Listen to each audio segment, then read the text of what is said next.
Welcome to this Sunday's edition of Jamaica Magazine. I'm Andrea Chisholm. On the show today, the Security Minister Peter Bunting is back with us on issues. He provides some answers to critical matters, including lottery scamming and the anti-gang legislation. Also on the show, it's Parents Month. We provide some useful tips on being a great mom and dad. Stay with us as we learn how to mold productive citizens to prevent our future generation from entering a world of crime.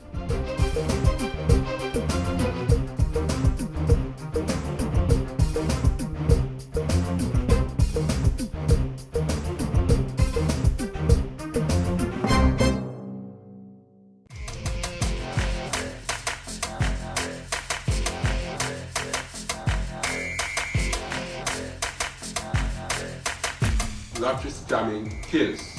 It is a clear and present danger to all communities and our society at large.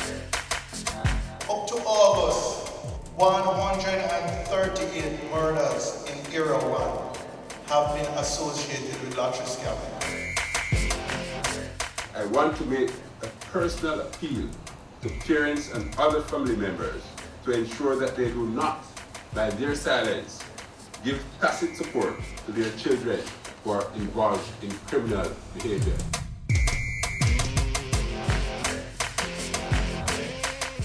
As mentioned earlier, National Security Minister Peter Bunting is our guest this week on Issues and Answers.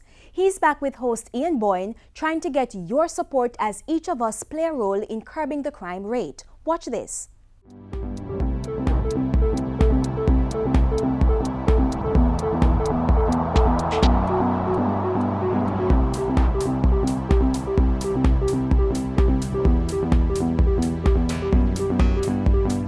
Thanks for joining us for Issues and Answers. I'm Ian Boyne. The issue we are discussing today is security.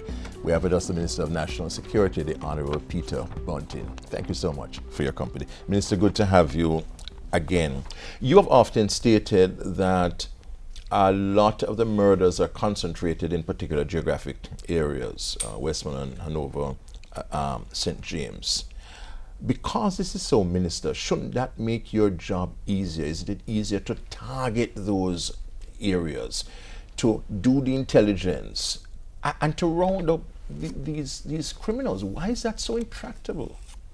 Well, although it's in these three parishes, unlike Kingston and St. Andrew, where the hotspots tend to be concentrated in very limited geographic areas, in specific communities.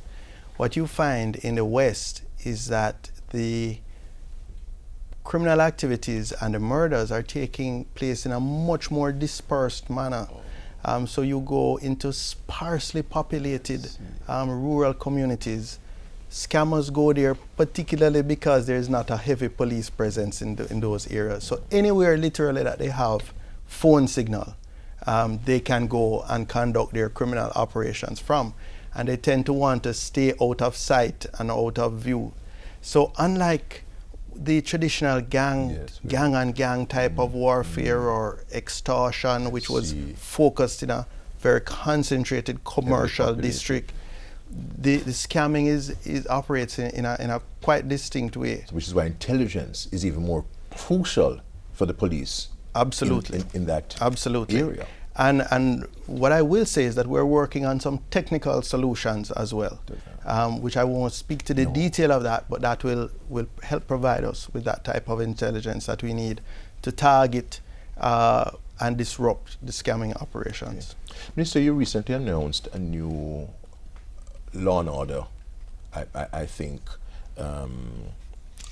committee, an oversight committee similar to EPOC and ESET. Just the rationale of this and how this will help in our current challenge. Okay, well, it's actually referred to as the Rule of Law Working Group. And you will recall that when the Partnership Council was established, there were a number of areas that it was going to look at. Right.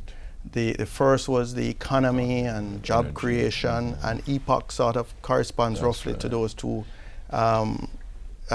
areas of focus. Then ESET deals with the energy diversification and reduction in cost, but the issues to do with security and justice really didn't have a parallel mechanism. So when we met at the Partnership Council retreat over the summer, the idea was floated that perhaps we need a corresponding group of the partnership looking at this area, because it was so critically important and in a sense cannot be separate or discrete from the other two, because they all impact on each other. And I welcome that idea, because I want to do anything I can to take security, justice, the whole rule of law out of the partisan political arena. And we see where EPOC, for example, has brought a certain objectivity, a certain soberness, a certain impartiality to the discussion around the performance of the economy. And similarly, we hope, or I hope, that this will also be what the Rule of Law Working Group will bring to the whole area of security and justice. And if I could just share with you some of the terms of reference, for example, it says to monitor the progress of the initiatives designed to improve adherence to the rule of law and reform of the justice system, because this is not just security but justice, and to assess the challenges being faced, to identify potential or existing roadblocks to the successful implementation of initiatives, to communicate quarterly with the PFJ, the Partnership for Jamaica National Council in particular, and periodically with the public at large on the progress achieved, and to also facilitate the whole process of addressing challenges and mobilizing resources. So I think this is an important development. I think the social contract that the partnership represented, the partnership agreement represented, has been effectively brought to bear on the economy and on our deliberations and planning around energy reinvestment. And I am hopeful that the same sort of broad coalition of well-thinking groups across Jamaica will be brought to this area as well. And you will draw from people in the Bar Association, people who are in criminology, Precisely. You will Precisely. So the chairman has been announced, Mr. Howard Mitchell. Yes. He's a lawyer of decades standing. That's right. He's also the vice president of the Jamaica Manufacturers Association. And I think he will bring, he has a lot of experience chairing both public and private sector boards. He's a known achiever, yes. And the other members will be nominated by the various stakeholder groups that comprise the partnership. Okay. But we have already identified, for example, a leading academic who is very strong in the area of criminal justice and who will also support the group from a technical standpoint. The unions, the other civil society groups, the private sector, they will all nominate their persons. We will probably also invite, whether as members per se or as invitees to support, perhaps police, retired police personnel who might have certain skills. Retired judges. We might bring retired judges. Certainly a representative from the Bar Association, I would expect to be on it. And of course, representatives from the JCF and JDF. Yes. Minister of National Security, the Honorable Peter Bunting, talking to us about initiatives to strengthen the security of the country. We take a break, but we'll be right back.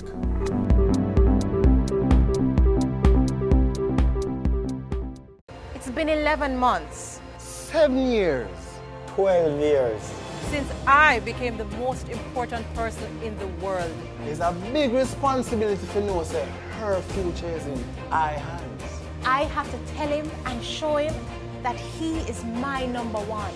I want to prepare them for life's journey. So as them grow, them know the difference between right and wrong. I gotta make sure that we keep him out of bad company.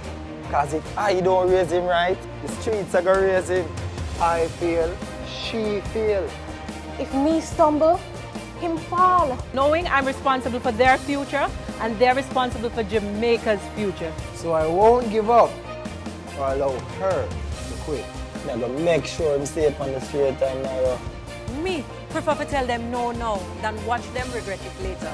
Because to the world, I'm just another person. but to my child and the whole wide world. Hello, I am Grace McLean, Chief Education Officer of the Ministry of Education. I would like to fully endorse the Issues and Answers program. I plead through this medium that people must understand that we have to be much more efficient. Congratulations to GIS and Issues and Answers, which is really to provide the Jamaican public with information, tangible information about different kinds of activities within the government of Jamaica. And I sincerely hope that this program will continue to grow from strength to strength. Issues and Answers, every Sunday during Jamaica Magazine on this station.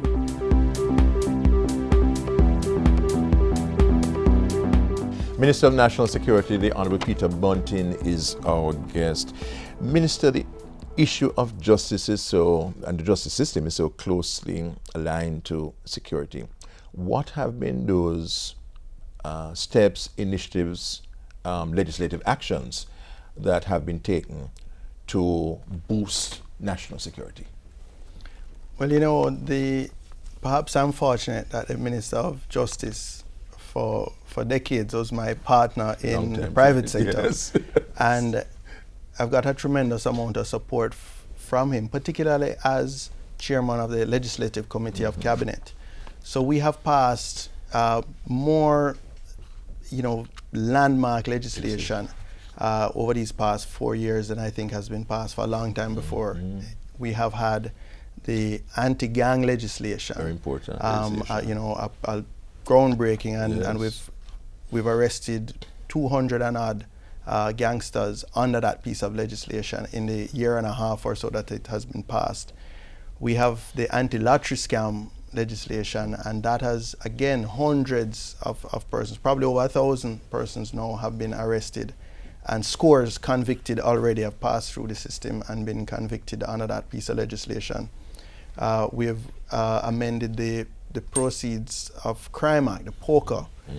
We have strengthened it. We have put in limits on cash transactions, for example.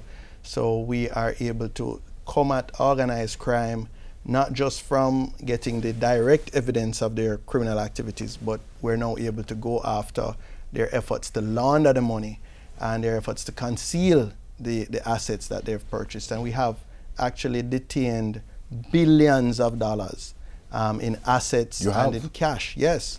Working with the FID, MOCA and FID have detained, I think, somewhere in the region of $3 billion right now as we speak.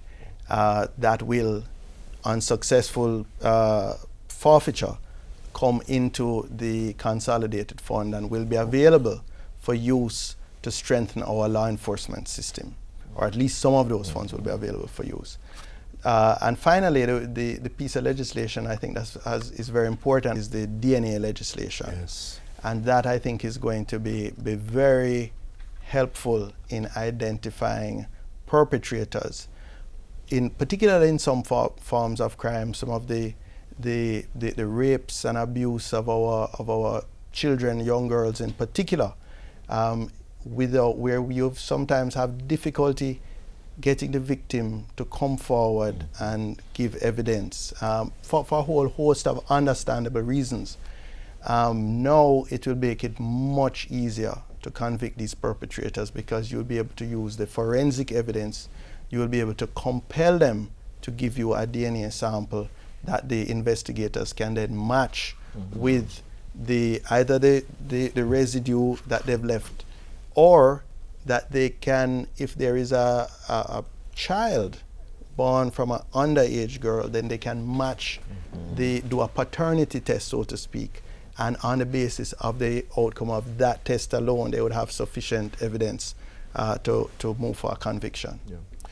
Minister, you have distinguished yourself by taking an integrated, holistic approach to security, not just policing. Your Unite for Change program is really a game-changing program. Why do you think this approach, this philosophical approach to security is so important? Well, before the camera started rolling, I was sharing with you a quote that I read by Thich Nhat Hanh, who is a Buddhist priest, a Buddhist peace activist, a Buddhist monk rather, who was a peace activist during the time of the Vietnam War. And he said at the time, and I quote, was that what was needed was not another doctrine, not another communism or capitalism, but what was needed was a spiritual reawakening. In many ways, I think that statement could be applied to our present time in Jamaica. While we may, in the short term, need to apply additional strategies to combat crime, additional strategies or additional investment to improve our capability, longer term, medium to long term, the only thing that's going to be successful is a change in changing the dysfunctional elements of our culture, re-establishing or repairing the breakdown in critical social institutions like the family, returning to the days when we looked at school not just as an opportunity to deliver a curriculum, but to socialize and to make gentlemen and ladies of citizens of those who pass through those schools. Some schools, let me say, are still doing a good job at that, but we need it to be universal. And that, I believe, if we can build that broad coalition, if we can get the church on board, if we can get civil society groups, if we can get our educational system aligned with it, and as I said, most important, going back to family, and so that we don't have so many of our young boys and girls, but particularly our young boys, growing up without a male role model in their lives. Then I think if we can repair that, then I think we have established a foundation for sustainable reduction in crime and violence. Thank you very much, Minister. Minister of National Security, the Honorable Peter Bunting, talking to us about areas under his portfolio. We thank you for your company. Next week I'll be back. Until then, Ian Bourne wishing you a pleasant day.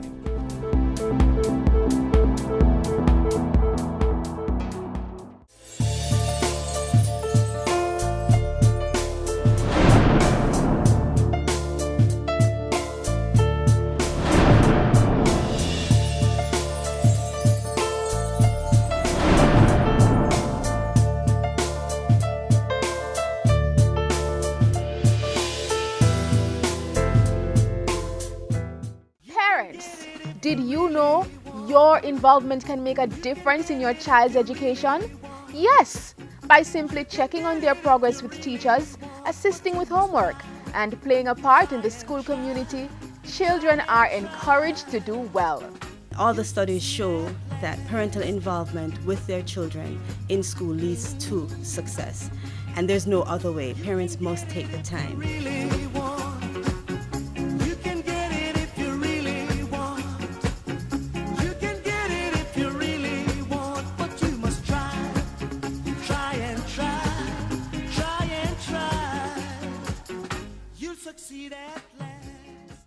I said be careful what you teach your little children. Make sure I know something to hurt them. Parents, keep your children safe and protected. Stay alert and be aware of where your children are at all times.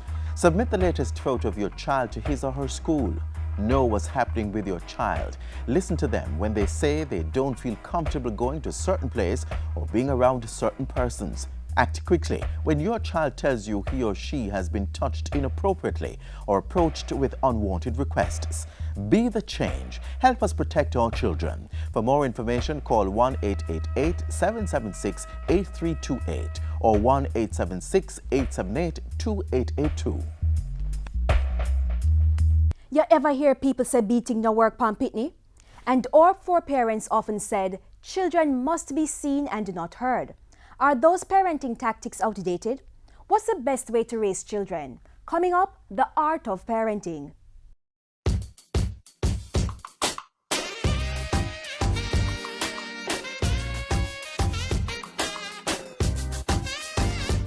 The Planning Institute of Jamaica, PIOJ, through its Community Renewal Program, CRP, has once again spearheaded a transformational project that has seen the rekindling of good family values. The CRP is the government's coordinating mechanism for the effective and efficient service delivery of social programs. Our focus is on coordinating interventions around 6 broad areas. Those areas are governance, safety and justice, social transformation, youth development, physical transformation, and socio-economic development. Working closely with government and non-government stakeholders such as the Social Development Commission and residents, the program targets 100 of the most vulnerable and volatile communities in Jamaica and employs a holistic approach to enhance the social and economic well-being of residents in these communities. It is with this in mind that the Art of Living Foundation, AOLF, an international humanitarian organization that operates in about 152 countries, was engaged to stage a 3-day parenting workshop in the community of Parade Gardens. What we are doing through this workshop is helping parents to understand from the child's perspective. And when you have that perspective, then the way you relate to them on the same matters that you've been dealing with them before changes also. And that helps the child to blossom and grow fully with their best potential. For me, I see parenting at first, before the workshop, was like just giving rules and instruction. Here I found out that it's more about listening, paying attention, learning the child's nature so you can better assist that child. What does your child do which you don't agree with, or you think, why is he like this or she's like this? Go on. They're stubborn. How many of you feel your children are stubborn? Wow, okay. They cry a lot. Okay. What else? Shy. Have you noticed a lot of children are very, very shy? Aggressive. How many of you find your children are a bit aggressive or a lot aggressive? Okay. Especially teenagers. They fight a lot.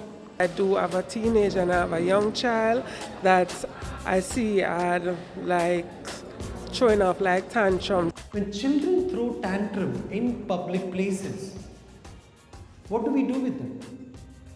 Snapping at them, shouting at them, screaming at them, that takes away who they are. Yeah? And then we start stifling them from a very young age. Participants were taught that children are born with certain traits and that understanding and preserving these natural qualities in their children is key to better parenting. How we bring up children is also that if they are not number one in everything, they are a failure in life. How have they got this idea that coming second or third or little later or little down in the numbers is a sign of failure in life? Who cultivated that? We did. Make sense? Every child is born with a certain capacity, right? And we need to embrace and accept them as they are. Children are naturally comfortable with themselves and their social environment, but aggression and criticism from parents can destroy a child's feeling of comfort. Children are also happy, intelligent, spontaneous, and daring by nature. So how do parents enforce discipline in a child without impacting the child negatively? To discipline the child is also a skill. It is not a straightforward process of telling the child that you can't do this. But how do you discipline them? By being firm, by being fair, and at the same time by being fun. Discipline does not mean you have to lock them up in the bathroom. Disciplining does not mean that they don't eat for the rest of the day. The participants also got tips they could use to enhance the lives of their children. Now these are the 5 things. If you did these 5 things every single day with your kids, that's it. You will give them the perfect upbringing by itself. First thing is being positive. Negative communication is what leads to stubbornness. Keep communication with children positive. If you must say no to a child's request, always explain why. Allow children to exercise. They have more energy than adults to expend. Allow them the freedom to ask questions. This is their way of exploring the world. Spend time interacting with your children. This makes them feel connected and loved. Give them opportunities to be creative. They need to express themselves. For more information, contact the Community Renewal Program Secretariat at the PIOJ at 16 Oxford Road, Kingston 5. The Parade Gardens Parenting Workshop, coordinated by the Community Renewal Program in partnership with the Art of Living Foundation and the Parade Gardens Community Development Committee. Are you pleased with what you see? It could be that no matter what you say, you follow all of the parenting rules and all of the parenting tips, and your children will go out there and still do something stupid. The most that you can do is teach them responsibility. Responsibility to take a step, stop, think for a minute. Foresight to see what can happen in the future if they do something. Don't be afraid to be a parent. They're children, and as parents, we have to set up the necessary disciplinary structure so that they can grow and become positive citizens and good citizens of Jamaica. Because the bottom line is better parenting, better children, and ultimately what? A better nation. That's where we want to go. You make your bless. Don't forget. Don't you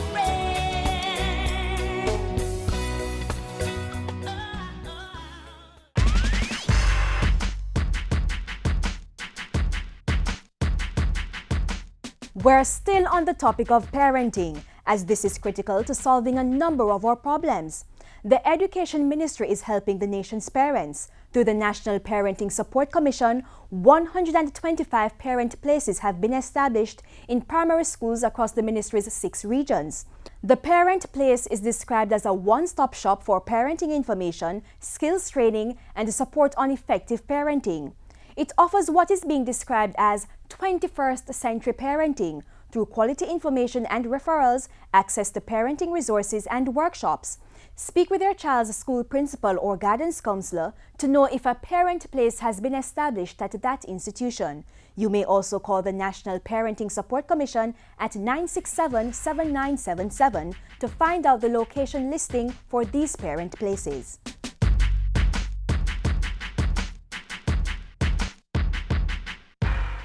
Fever, rash, joint pain and red eyes. All common signs of the Zika virus or ZIKV. Symptoms are usually mild, lasting anywhere from a few days to a week.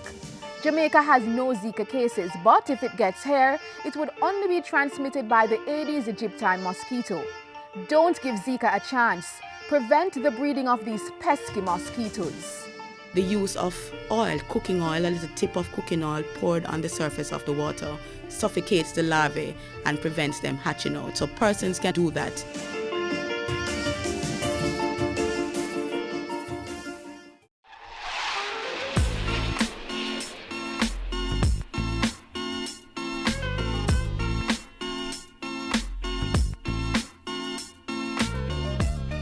As you proceed in this new week to create success, I leave you with this. Success is not final.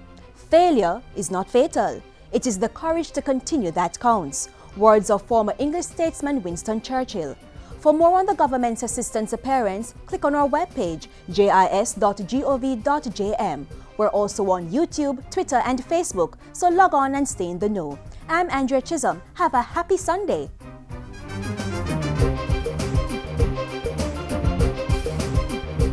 This has been a production of the Jamaica Information Service, the voice of Jamaica.